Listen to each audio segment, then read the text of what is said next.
This is the worst entourage of all time. Kid Rock, Elon Musk, the blunt rotation from hell, nightmarish scenario, Vivek Ramaswamy, Donald Trump Jr., Eric Trump, just the biggest bozos. The other part about this story is that, oh, there's Aiden Ross, by the way. The other part about this story is that I also think like the UFC's cool. I think mixed martial arts is cool. I do. I think it's dope. Like as a sport, I think it's fire. I think it's fun. I think it's entertaining. And there are some fantastic stories there, like incredible stories there. And if you're a little gay, you'll like it. You got like hot ass dudes slamming their scantily clad, sexy ass bodies to one another. There's something for everybody there.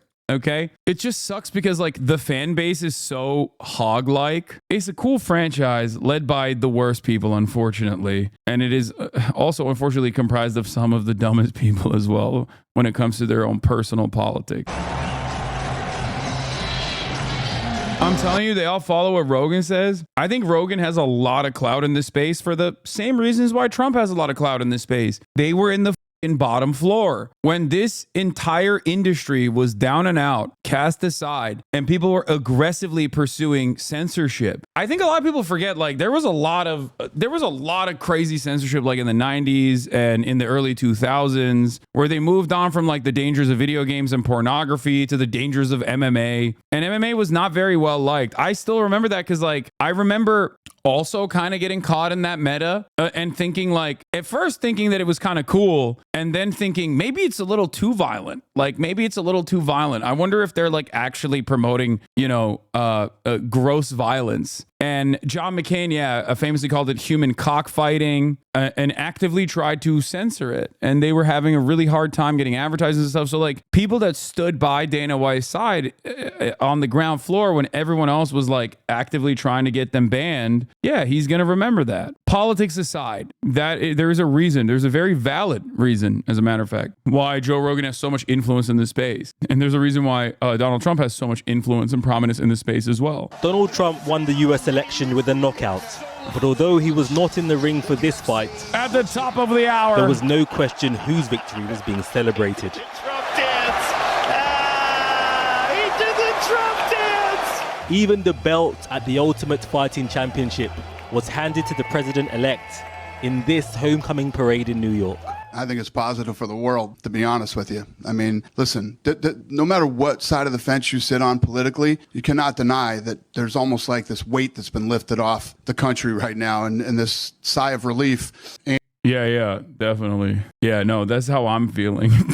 Like a weight has been lifted off my shoulders. Brother, RFK is leading. Like RFK's job is to just nuke vaccine research, okay? You got like multiple sexual assault allegations against numerous appointments that Donald Trump has made so far. It's gotten so bad that it literally feels like that is a qualification. Like you have to have at least one credible sexual assault allegation against you or an active investigation into it to even be a part of Trump's cabinet. Like it's shocking how bad it is.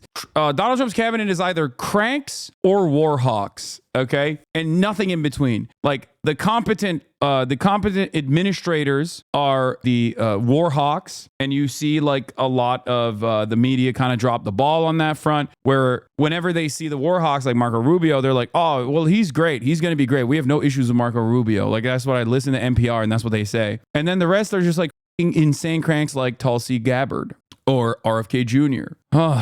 Pete Hegseth for DOD, like to lead the Defense Department is insane. Actually insane. Tulsi is a war hawk, though. She is Pete Hegseth for DOD, like to lead the Defense Department is insane. Actually insane. Tulsi is a war hawk, though. Is she not? Yes, Tulsi is both a crank and a war hawk.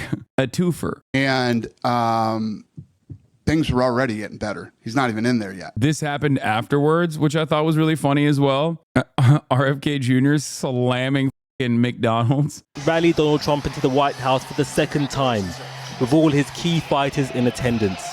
From the influential podcaster Joe Rogan, who endorsed the president-elect, to the billionaire Elon Musk, who funded him and will join his administration. This was a work social with the boss. Donald Trump's pick for Health Secretary, Robert F. Kennedy, even asked for a selfie. But one colleague was absent. The news anchor Pete Hegseth is the man in line to be Trump's defense secretary. He has been accused of sexual assault. Now his lawyer confirmed that Hegseth paid the woman in a settlement, but denies any wrongdoing. But if there is uncertainty over Hegseth's future, allegations of this nature have hardly harmed the career of his boss. When he comes here, but now that he's won, now that he's the president again, oh my God. Whilst President Trump here Trump's team toast with a symbol of American power that shares the same colors as the target of his trade war. Yet in the picture is Elon Musk, a cheerleader of China who had the second biggest market of his cars and a big production base. I feel like China is going to start taking action against Tesla.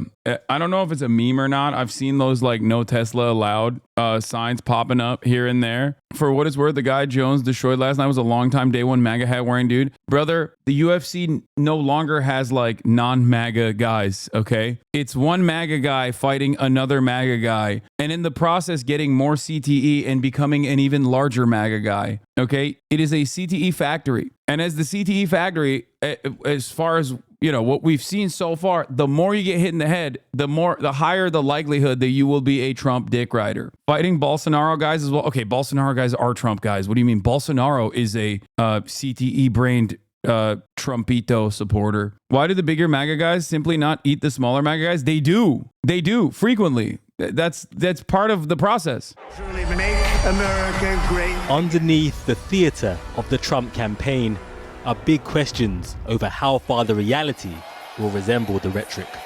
Anyway, yeah, Osita posted this. Look at how awkward RFK looks. My man went from like, we need to eliminate processed foods to, yes, Mr. President, I'll have some of the garbage slop, the processed slop. Yes, I am very much enjoying it. Yeah, one last big batch of yellow dye. Yeah. How RFK Jr. would change McDonald's and Trump's diet. Nope.